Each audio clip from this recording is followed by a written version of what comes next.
தொடர்ந்து பாருங்க, ஆதரவு கொடுங்க, சப்ஸ்கிரைப் பண்ணுங்க, லைக் பண்ணுங்க, ஷேர் பண்ணுங்க. சிறகடிக்கும் ஆசை தொடரில் மகாவிடம் ஃப்ரெண்டாக ஆகிக்கலான்னு சொல்கிறாரு சூர்யா. அதுக்கு மகா, நீங்கள் முதல் அழகிக்கிட்ட ஃப்ரெண்டாகுங்க அந்த குழந்தைய சொல்லி, அதுக்கப்புறம் ஃப்ரெண்டாகிறத பற்றி பார்க்கலான்றாங்க. அதனால் குழந்தைகிட்ட அவர் சகஜமாக பழக ஆரம்பிக்கிறாரு. ஒரு கட்டத்தில் குழந்த போன சேட்டையெல்லாம் பொறுத்துக்கிறாரு. ஒரு ரூமில் எல்லோரும் உட்காந்துருக்குறாங்க. எல்லாருக்கும் அந்த குழந்த பவுடர் அடித்து தலையை சீவி ஒரு மாதிரி மேக்கப்லாம் போட்டு ஜாலியாக விளையாடுது. அது சூர்யாவுக்கு பிடிக்கிறனாலும் மகாவுக்காக பொறுத்துக்கிட்டு அவரும் மேக்கப்லாம் போட்டுக்கிட்டு சார் நான் வேணா போயிட்டு வரேன்னு சொல்லிட்டு வெளியே வராரு. வெளியே வந்து அவர் ஃபோனில் பார்த்துட்டு மிரண்டுறாரு. நான் நம்ம மூஞ்சி இப்படி இருக்குது, அந்த ராட்சசியை பார்த்தா நம்மளை கலாய்ச்சிடுவா. அதனால் மகாவை சொல்லி அவளுக்கு தெரியாமல் எப்படியா பாத்ரூம் போயிட்டு வீட்டுக்குள்ளே வராரு. ஆனால் அவங்க திரும்பி பார்த்துட்டு ஒரு கத்துறாங்க. அதுக்கப்புறம் சிரிக்கிறாங்க. என்ன மேக்கப்லாம் சூப்பராக போட்டுக்கிறீங்க, நீங்கள் மட்டும் நடிக்க போனாக்கா நல்லா இருக்கும் அப்படின்ற மாதிரி அவரை ரொம்ப வெறுப்பேற்றுறாங்க. அப்புறம் அவர் நான் வேணா எடுத்து விட்றேன்னு சொல்லி அவங்க மேலே இருக்கிற ரப்பர் பேண்டை கிளிப்பெல்லாம் எடுத்து விட்றாங்க. துணி வச்சு துடைக்கிறாங்க. துடைக்க முடியல சொன்னோடனே அப்புறம் அவர் பாத்ரூமில் க்ளீன் பண்ண போயிடுறாரு.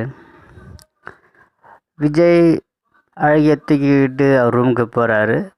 அங்கே அனன்யா படுத்து தூங்குறாங்க. அவங்க கம்முன்னு உட்காருன்னு சொல்லிட்டு உட்கார வச்சுட்டு போயிடுறாரு. அவள் அனன்யாவுக்கு மீசையெல்லாம் வரைஞ்சி விட்டுறா குழந்தை அழகி. பிறகு வெளியே போய் உட்காந்துக்கிறா. கண்ணாடியில் பார்க்குற அனன்யா வந்து குழந்தைய சத்தம் போட்டு அடிக்க கையை வாங்கும்போது மகா கையை பிடிச்சிக்கிறாங்க. குழந்தைய போய் ஏன் இப்படி அடிக்கிற அப்படின்னு. குழந்தைகிட்ட அதுமாதிரிலாம் செய்யக்கூடாதுன்னு சொல்கிறாங்க. அப்புறம் வந்து குழந்தைய காணுன்னு தேடுறாங்க. இங்கே தேர்ந்த காணும் அப்படின்னு தேடுறாங்க. அப்புறம் வீட்டு உள்ளேருந்து வெளியே வீட்டு வெளியே உள்ளே வர கோடீஸ்வரியை குழந்தைய தூக்கிட்டு வராங்க. ஐஸ்வர்யாவை பார்க்கலான்னு வந்ததாக சொல்கிறாங்க. அப்புறம் இந்த டிப்பாச்சு நீங்கள் ஒரு வாரமாச்சு இருந்துட்டு போகணும் அப்படின்னு ஐஸ்வர்யா மகா சொல்கிறாங்க. அங்கே இருக்கிற சித்ரா தேவி இந்த பிரச்சனை வருன்ற மாதிரி சொல்கிறாங்க. என்ன பிரச்சனை வந்தாலும் பரவாயில்ல, அவங்களால வந்து பிரச்சனை வராதுன்ற மாதிரி ஐஸ்வர்யா கோபமாக பேசுகிறா சித்ரா தேவியை பார்த்து. பிறகு விஜயோட அம்மாவும் எதிர்ப்பு தெரிவிக்கிற மாதிரி பேசுகிறாங்க.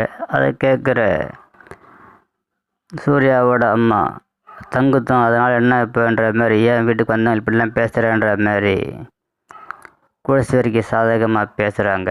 அப்போ எல்லாம் அவங்கவுங்க வேலையை பார்த்துட்டு போயிடுறாங்க. அப்புறம் மகா கேட்குறாங்க, எப்படி உங்ககிட்ட அழகி வந்து ஒட்டிக்கிட்டா அப்படின்னு.